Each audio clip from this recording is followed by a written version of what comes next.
Boa noite. É um prazer estar aqui. Quando a Dani perguntou se eu topava falar sobre a mulher carioca aos 22 anos, eu topei na hora simplesmente por causa da lembrança que eu tinha desse espetáculo e do momento e do movimento que esse espetáculo causou. Não vou dizer que eu lembre de tudo e que eu possa situar a peça, como ela falou, para além do fato de ser o primeiro espetáculo do Centro de Demolição e Construção do Espetáculo de Aderbal Freire Filho, reabriu o Teatro Glaucio Gil em 1990, e isso já está aqui. Eu vou aqui, não vou falar muito, vou só, até porque a gente vai assistir 4 horas de espetáculo, então não vou de vídeo, então não vou demorar muito. Mas como eu também não sei que depois do vídeo eu já posso ter virado abóbora, eu já vou colocar as questões que eu acho que são pertinentes levantar a partir desse espetáculo, para a gente então conversar sobre elas. Mas antes eu queria falar sobre essa questão da lembrança. Eu sei que vocês ouviram aqui o Luiz Fernando Ramos falar sobre registro de teatro, e isso é uma questão em si, com muitos desdobramentos. Eu, pessoalmente, acho que tem esse jogo de lembrança e esquecimento que é o bacana da coisa, porque deixa margem para a imaginação, né? Toda lembrança tem uma carga de imaginação muito forte e movida por um afeto que aquela lembrança levanta. Então, obviamente, quanto mais tecnologia a gente tiver para aprimorar os registros, melhor, mas eu acho que é um registro, não é uma peça, né? Não é, uma coisa não vai substituir a outra, o teatro. E a gente vai, quem viu vai lembrar, quem não viu vai fantasiar muita coisa, e isso é muito bom. As questões, então, que eu acho que são legais de serem colocadas, eu anotei aqui, são 4 questões. Enfim, a primeira é essa da lembrança, que a gente pode até voltar a falar sobre isso. O que significou o Centro de Demolição e Construção do Espetáculo? Me lembro que muita gente falava, talvez até fale até hoje, o Centro de Construção e Demolição do Espetáculo, né? Como se primeiro se construísse para depois demolir. E tem essa nuance que o Aderbal, eu acho que ele colocou propositalmente. Segunda questão é o próprio romance em cena, e nessa questão eu gostaria de pontuar como a palavra é colocada no teatro. Fazer uma rápida contraposição dos anos 70, a palavra com uma mensagem, política ou não, mas a palavra expressando alguma coisa. Os anos 80, com uma plasticidade da palavra, e é feliz que vocês tenham visto Macunaíma anteriormente, porque acho que o Macunaíma é um bom exemplo disso, dessa plasticidade da palavra. E o romance em cena nos anos 90, Aderbal, acho que insere uma questão da contemporaneidade hoje, que a palavra ela é um elemento concreto da cena. Ela é uma matéria bruta, é algo que entra no jogo do teatro. Então, enfim, a gente pode falar sobre isso, e aí desdobrando o quanto que tem ali de épico, que a gente chamou de épico, e as nuances, se é ou não é, se é só isso, e aí fazer alusão a outros trabalhos do Aderbal também, se der tempo, se for o caso. E uma especial atenção, como quarta questão, para o jogo do tempo, do espaço e do ator. Fico muito feliz também com a presença aqui de Malu Vale, Rosela Terranova e Oran Figueiredo, que são parte disso, né? E que vão me ajudar também a lembrar. Obrigada.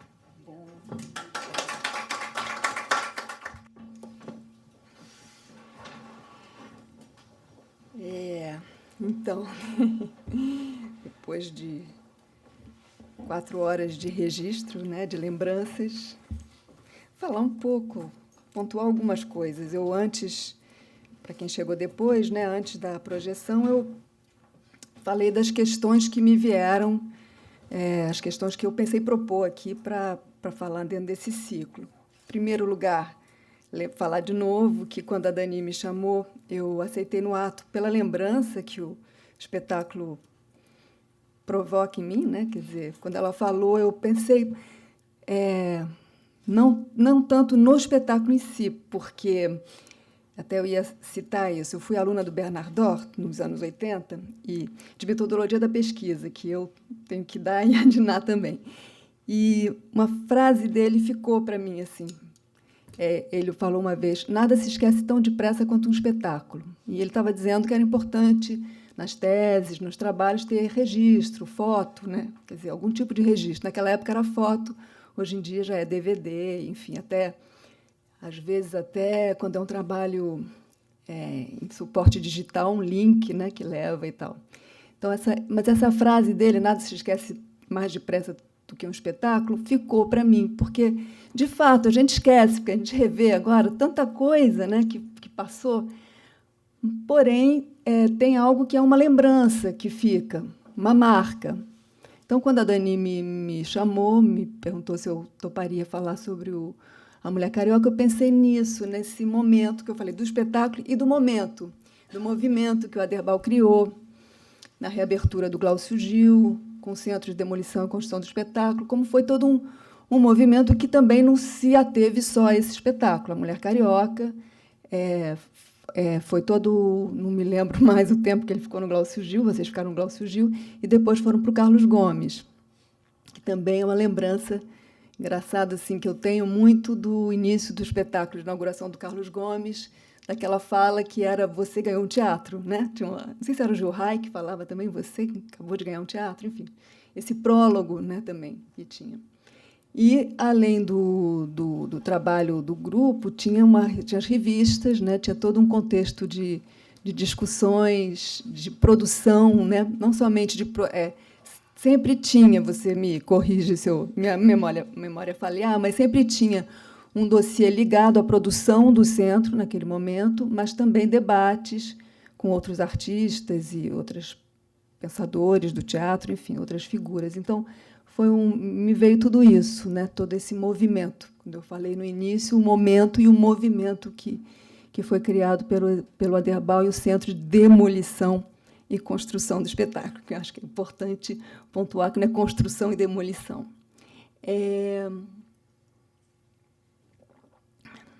Aí a outra... Mas, enfim, para falar mais do Centro de Demolição e Construção do Espetáculo, vocês estão aqui, não? Então, a gente poderia até ser uma parte do debate mais viva, né, com vocês, porque também, quando eu cheguei, já a Malu chegou e a Rossella, e ficaram relembrando também do processo de criação do espetáculo, tudo isso acho que é um ponto importante para a gente conversar aqui. Mas a outra questão que eu ia trazer, quer dizer, essa lembrança que eu tenho da Mulher Carioca é algo que tem a ver com o lugar da palavra no teatro brasileiro.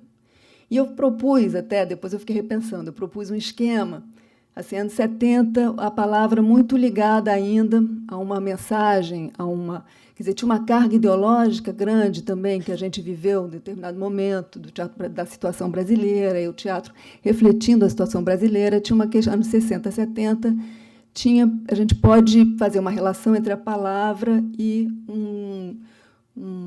uma expressão, que seja um engajamento político, ou, de qualquer maneira, uma expressão. E, em contraposição a isso, eu situei nos anos 80, eu não sou historiadora do teatro, são movimentos assim que eu estou situando, bem pincelando. Nos anos 80, o que eu chamei de plasticidade, aí uma busca de se quebrar com esse caminho do ideológico, ou da palavra como expressão, como o textocentrismo. Então, uma vertente muito forte que surge, que é da plasticidade no teatro. E Macunaíma é um detonador disso, porque Macunaíma, se eu não me engano, é final dos anos 70, né? 79, não me lembro mais a data da estreia, mas é por aí, né? Antes de 79? É por aí.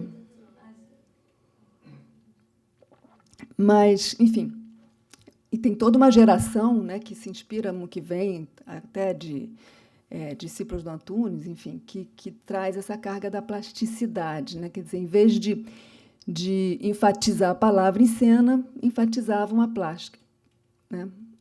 E eu acho que, com A Mulher Carioca e o Romance em Cena, o Aderbal traz uma nova dimensão que eu puxo para a nossa contemporaneidade, que é a questão da palavra como um elemento da cena. E eu acho que isso é muito claro durante esse espetáculo, a gente vendo, né? Quer dizer, e agora, vendo o espetáculo, pensando nisso, romance em cena, agora, no final, me veio essa relação, assim. Quando eu tenho que trabalhar questões para os meus alunos, eu gosto muito de situar assim, o século XX como uma busca de... A ilusão se instaura, né, com o surgimento da encenação clássica, a noção de ilusão, e o século XX como uma grande busca de quebra com a ilusão. E essa ilusão se instaura com um dos fundadores disso, o Antoine Zola, o romancista, e o Zola falava que a encenação era para trazer para o teatro aquilo que o romance descrevia, né? O que estava na descrição dos romances, o encenador, então, criaria uma cena, conceberia uma cena que traria para o teatro essa descrição, quer dizer, uma transformação, né, de toda a ação, de todo o ambiente, de todas as minúcias do lugar onde do que move aquela ação seria trazida para a cena. E é legal que eu acho que, dentro dessa busca da quebra da ilusão, a gente tem aqui no Romance em Cena uma quebra que traz o romance para a quebra. Quer dizer, ali não é... E aí também é o que eu também apontei, que a gente podia ver se é épico, não é épico, porque a gente também tem uma maneira de rotular muito, né? E vai para além do épico, né? Do que a gente também, nesse momento, também, no final dos anos 80, 90, surgem vários espetáculos trazendo o épico, o rapsodo, enfim. Mas não vejo isso, eu vejo assim, a palavra como um elemento da cena. Então, em vários momentos, assim, eles descrevem uma ação em cena e fazem outra coisa, e cria, e aí tem toda uma amplitude de jogo, quer dizer, o jogo que se dá da atuação, né? Dos elementos da cena, dos elementos que se transformam ali, e elementos que não estão ali também para trazer como é que eu vou dizer, como é que se fala, que agora a palavra já está fugindo, mas não para ambientar ou para situar, mas o elemento está ali também para contracenar, né? A cena, né, é proposta com um grande jogo de contracenar. Contracenar é uma palavra do português que eu gosto muito. E a palavra entra ali como um desses elementos. Isso é muito claro, eu acho. Assim. E eu acho que eu falo que isso é um filão que a gente ainda está nele, eu acho, que na contemporaneidade. Obviamente, essas faixas que eu coloquei, teatro que se propõe uma expressão, teatro que se propõe a plasticidade, isso não é uma coisa que começa e acaba, são propostas que estão aí, né, que são vistas e revistas. Mas eu acho que esse filão da palavra como elemento é algo que eu acho que é um filão que ainda está muito muito atual, né? E acho que aí na Mulher Carioca realmente o Aderbal propôs isso de uma maneira muito radical. E nesse tour de force para nós hoje, porque não é um espetáculo, né? Porque não é um espetáculo, porque a cena, eu estava até comentando com o Oran no intervalo, na cena você vê ali os atores que estão ali nas laterais, que não tem coxia, né? Mas que fica ali. Você tem uma coisa de não forçosamente ficar fixado, porque aqui a gente fica num ponto de vista só, né? Na cena você até olha para o lado, e como mesmo, e é importante frisar isso, como tem esse texto inicial do Gil Rai, que fala quem estiver cansado pode ir embora, a carimba volta outro dia, quer dizer, essa liberdade, né? É importante essa liberdade, mas essa experiência também desse tempo, porque com esse tempo você não presta atenção em tudo, é impossível prestar atenção em tudo. E não é para isso, você acaba abstraindo e viajando junto, e prestando mais atenção no ator, ou uma hora mais na fala, enfim, eu acho que tem várias dimensões de jogo que surgem aí que são, enfim, que eu chamo dessa radicalidade. A relação com o tempo, a relação com o espaço, quer dizer, a palavra ela não se torna espaço, né? Quer dizer, ali onde haveria uma descrição, uma rubrica, num teatro, uma peça, ou quando uma descrição no romance não se torna o espaço, a casa da Angélica, ou sei lá, mas ela é um elemento de criação de espaço, porque ela está em ação junto com a atuação, que às vezes vai junto e às vezes cria uma outra camada ali, né? Uma outra. E então, enfim, acho que a palavra como essa criadora de espaço e essa temporalidade pelo fato de assumir esse romance e de ser o romance todo, mesmo que depois tenha cortado e tenha feito até em 20 minutos, né? Como vocês falaram, 27. Enfim, eu acho que isso é o cerne do que eu teria a comentar sobre a questão que essa peça evoca para mim. Vendo também, me veio uma outra relação livre, absolutamente, mas que é do Novarriná, né, desse autor que é o meu foco muito atualmente. E ele tem uma coisa que ele gosta de falar, ele gosta de pegar as palavras e ele fala, um livro é um volume. A gente se refere a livros como um volume, né? Pega ali aquele volume. Volume é espaço. Então, assim, o livro é espaço, e é isso. A gente está ali vendo o volume do romance em cena. Se desdobrar, desenvolver, se mover ali, pela boca, pelos corpos dos atores, pelo trabalho da Rossella, de todos, o cenário, os figurinos também com suas, enfim. Minha contribuição seria essa. Eu sou muito sintética e, obviamente, seria legal a gente conversar a partir disso, ou a partir do que vocês comentavam, né? A Malu comentava, coisas que aconteciam ali na cena. Posso falar como depoimento que esse trabalho foi... Eu costumo dizer que eu me graduei com o Amir e me pós-graduei com a Dirbal, né? Tadinho de mim, né? Olha que ruim que foi.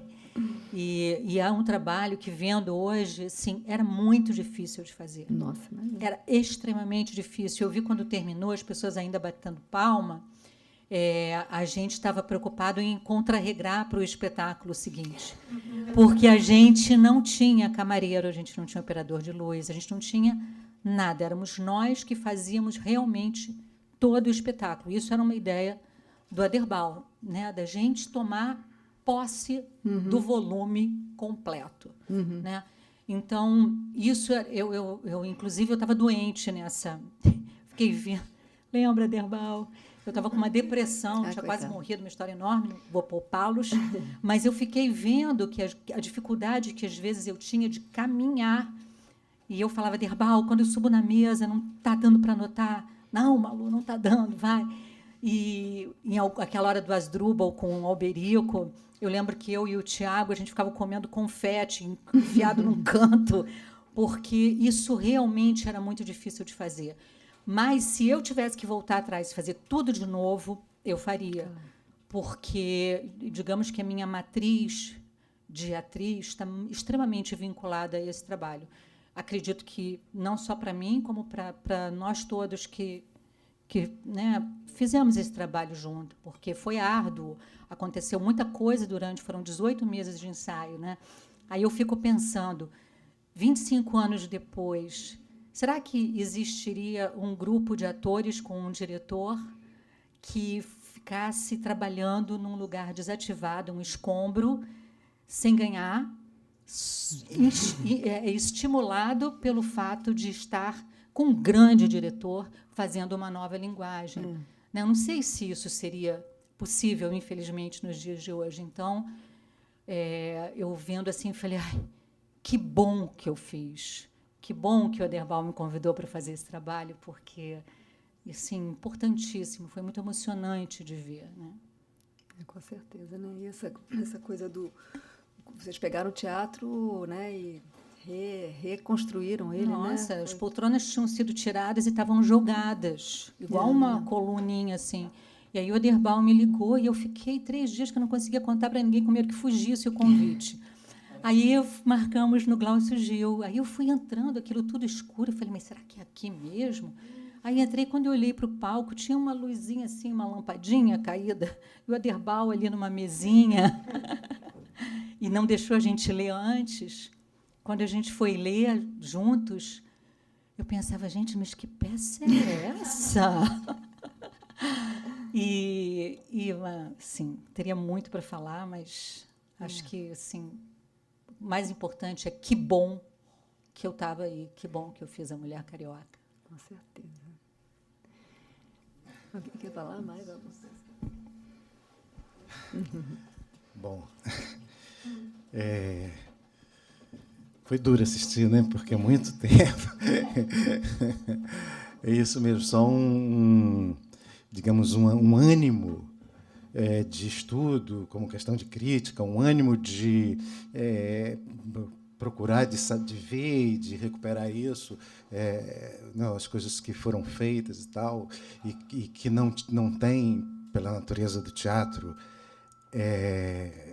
como você disse, citando o Bernardor, que o espetáculo se esquece rápido, porque não só se esquece rápido, como não fica nenhum pedaço dele, né? Fica nada. Domingo agora saiu o Incêndios, que é o meu último espetáculo, estava em cartaz no Carlos Gomes, e a minha sensação foi: agora eu não sou ninguém. Porque eu não sou um escritor que sei que meus livros estão na livraria, ou um músico que os meus discos, os meus, sei lá. Então, eu não sou ninguém, só sou... Bom, isso eu estou aqui, enfim, divagando. Gostei muito, Ângela, quando você falou da palavra como cena. Talvez esse tenha sido um dos nossos motores. Algumas coisas, por exemplo, todo teatro, não só o teatro, está ligado a uma época, a umas razões, dentro dessa história que você resumiu, e, enfim, como é que essas coisas acontecem. Por exemplo, quando a gente fez o Glaucio Gil, a gente fez a obra, a gente chegou lá e a gente saiu na ruína, todo o tempo. Todo o tempo. E depois na obra, porque a gente não podia parar e ficou ensaiando na obra. A obra é o que vocês mais ou menos conhecem hoje do Glaucio Gil. A gente nivelou, porque depois que a gente saiu de lá, quebraram de novo, voltou a ser palco plateia, e agora depois as pessoas nivelaram, com uma estrutura que a gente tinha deixado. A gente fez grid em toda a área, nivelou o teatro, fez isso. A gente quer o espaço, naquela época a gente lia o espaço vazio, e a gente quer esse espaço que a gente pode usar de todo jeito. E me lembro que aí a Mulher Carioca a gente fez frontal. A gente podia tudo. E a primeira vez a gente fez frontal. Aí alguém disse assim, Jorginho, alguém que era do nosso time ali. Aí esse time, por exemplo, esse cenário é do Dias, o projeto do teatro era do Dias, do Jorginho e meu, Jorginho de Carvalho. E alguém depois disse assim, irmão, a gente faz um teatro que pode tudo, e você fazer uma peça frontal? Eu disse, se eu não pudesse fazer frontal, não podia tudo. Ela pode tudo, até frontal. Eu quero muito viver aqui, esse teatro pode tudo, mas pode também o frontal. Enfim, a mesma coisa era uma discussão sobre a cena, a força da cena, e o quanto a cena, o quanto a poética da cena cresceu no século XX, o quanto o poder da ilusão, o quanto o sentido de que eu não monto um espetáculo no palco, e sim na cabeça do espectador. O quanto, por exemplo, todos os espaços de um romance seriam impossíveis de cenografar, digamos, de dar alguma imagem até próxima. Então, é na cabeça. Me lembro que quando eu fiz Moby Dick no Poeira, que é pequenininho, alguém disse, se fosse ao menos no municipal, isso não mudava nada.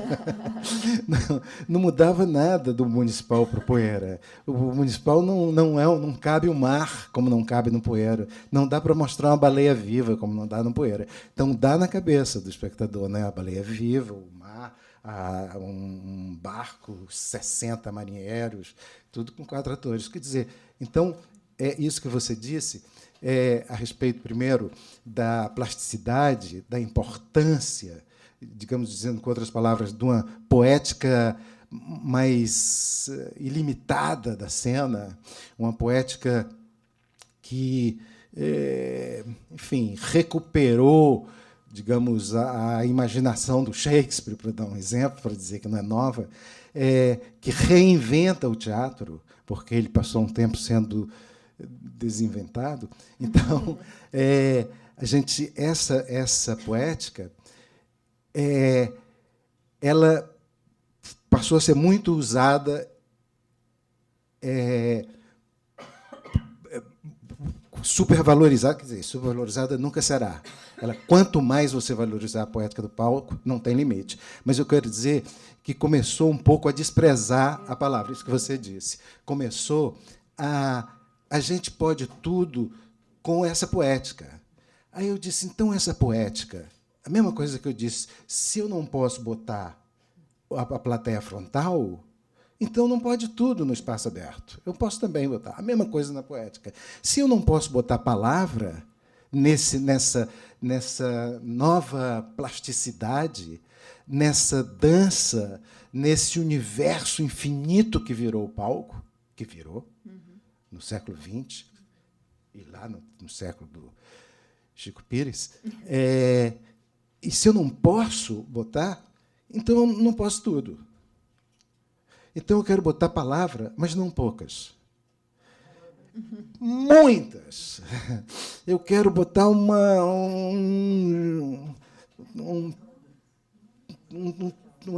digamos, uma enxurrada de palavras. Uma enxurrada de palavras. Aí junta esse texto que eu conheci nos anos 70, uns 20 anos antes disso, num sebo. Eu achei esse romance e achei outro, disse João de Minas. Aí comecei a ler. Aí comecei a achar que era mais um Nelson Rodrigues. Nelson Rodrigues, que, assim como Nelson Rodrigues assinou tal e tal, assinou João de Minas em algum momento. Eu disse, será isso? Eu não estou sabendo. Aí eu comecei a descobrir umas coisas de imprensa dele e uma nota sobre a morte do Roberto Rodrigues, irmão do Nelson Rodrigues, que parecia escrita pelo Nelson Rodrigues. A nota dizia tantos canalhas aí para morrer, tanto tal, e morre o anjo do Roberto. Eu disse, o Nelson Rodrigues escreveu isso. Foi o João de Minas. Então, essa figura começou a me encantar. Até, Malu, durante um tempo, todo mundo ganhava salário mínimo. Não sei se você lembra disso. Não, a gente Não era de graça. Eu explico como. A gente ganhou quando você ganhou a Bolsa Vita. Você compartilhou. Exatamente, a gente dividia. Hoje o cheque. Cópia assinada por você. Cópia, o cheque Não porque eu ganhei uma Bolsa Vita para estudar o João de Minas. E até hoje eu sou devedor da Vita. E a gente fez essa peça, a gente levantou o João de Minas, a gente fez uma puta exposição com tudo do João de Minas que a gente conseguiu.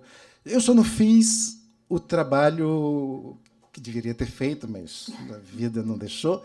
E durante anos a Vita, eu acho que ela cansou, me cobrava, você está aqui em dívida. Você até hoje não pagou o trabalho que você ganhou. E o que eu ganhava era X por mês, digamos que eram 10 salários mínimos. Aí a gente dividia entre todos. E foi assim que a gente teve um dinheiro para passagem, um dinheiro para alguma coisa. Mas, enfim, nesse período que teve a Bolsa, que foram 10 desses 18 meses, não me lembro. Enfim, mas eu queria destacar isso, essa coisa de dizer assim, então, quero tudo. Então, queria que o romance... O que o palco não pode? Eu citei o exemplo do Moby Dick e tal. Digamos um romance. Mas não é uma adaptação de um romance. É o romance. Por outro lado, isso levava... Vou terminar, tá? Isso levava para outro das observações. Eu falei desse autor que me apareceu, louco total. Não vou contar aqui o que eu descobri dele depois, que é infernal. A última coisa é que ele, a certa altura, parou de escrever essas coisas dele, os romances dele, que era uma mulher, Prostituta no Céu, Fêmeas e Santas, eram os romances dele, e criou uma igreja. Aí ele saiu de tudo, deixou de assinar João de Minas, passou a assinar Mahatma Patiala. E escreveu criou a Igreja Comunista Cristã Científica. E escreveu a Bíblia, que eu tenho, da Igreja Comunista Cristã Científica, que tem de tudo, desde a vida do profeta até uma receita de uma sopa comunista cristã científica. Ele sugere como tomar. Mas, enfim, esse louco... Então, foi um lado, esse lado que você destacou perfeitamente, da plasticidade desse momento e a vontade de utilizar todas essas possibilidades para usar as palavras, para dizer as palavras, não por dizer quaisquer palavras, porque no romance me interessava muito o descritivo, o narrativo. Ele é, como vocês veem, muitos romances são, como é que chama? Alternadamente de narrativas e diálogos, não é? Mais profundamente narrativas. O teatro, a palavra dramática, é aquela que não tem uma narrativa e, portanto, o diálogo, a fala do ator, tem que dizer também para o espectador alguma coisa que não tem o narrador para dizer, que muitas vezes contraria o que o personagem diz. O personagem diz uma coisa, mas o autor quer que ele esteja mentindo, então não tem um narrador para dizer ele está mentindo. Ele mente e diz tal coisa. Não tem, e o romance tem. Então eu quis fazer o romance assim. E a outra vertente, essa que eu estava dizendo, é da própria definição do ator hoje, para mim.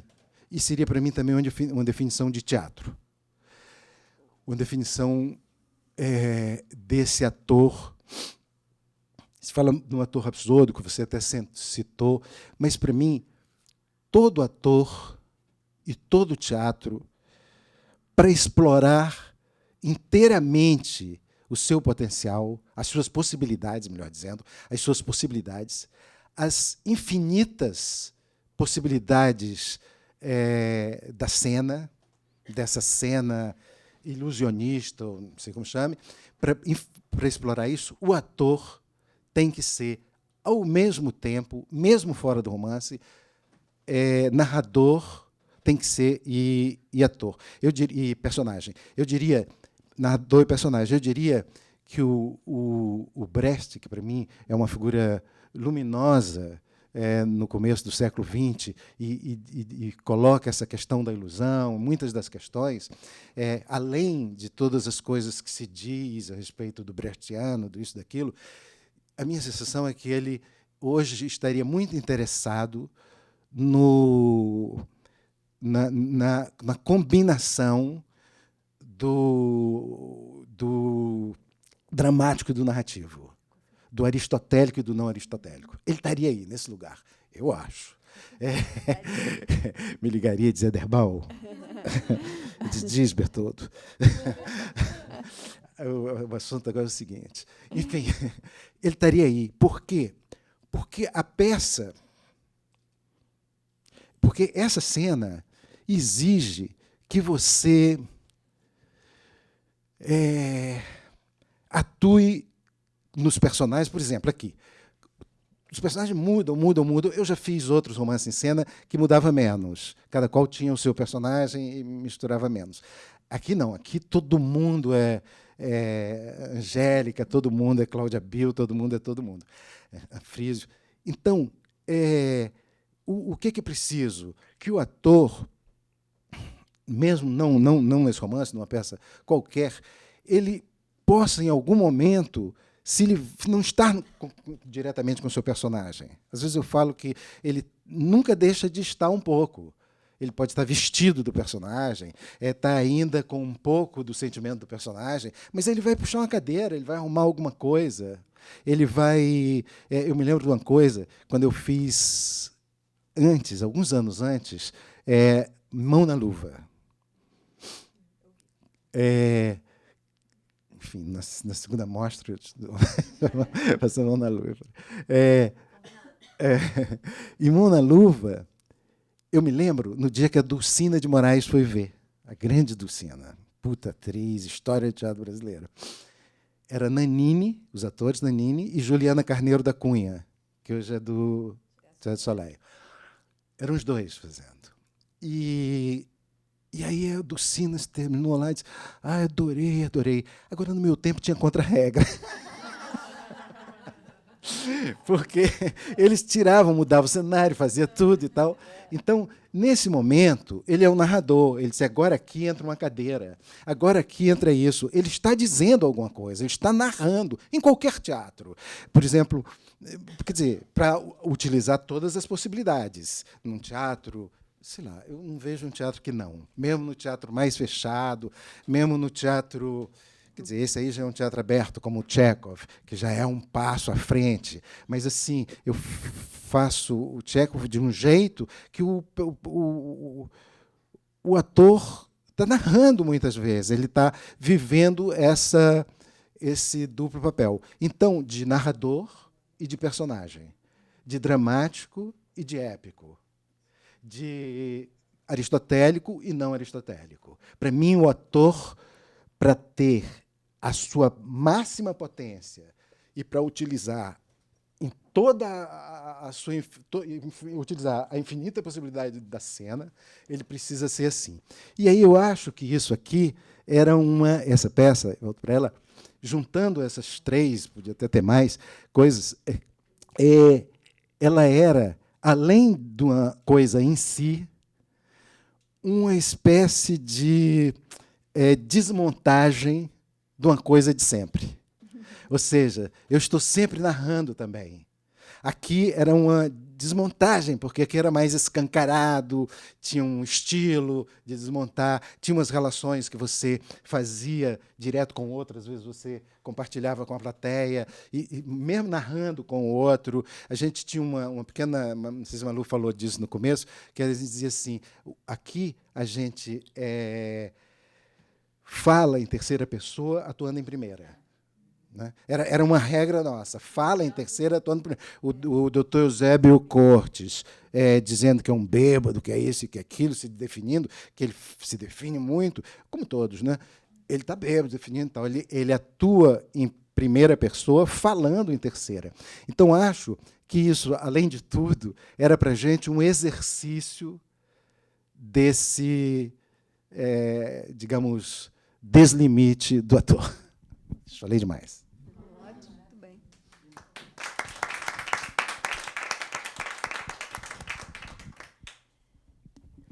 Vou encerrar, né?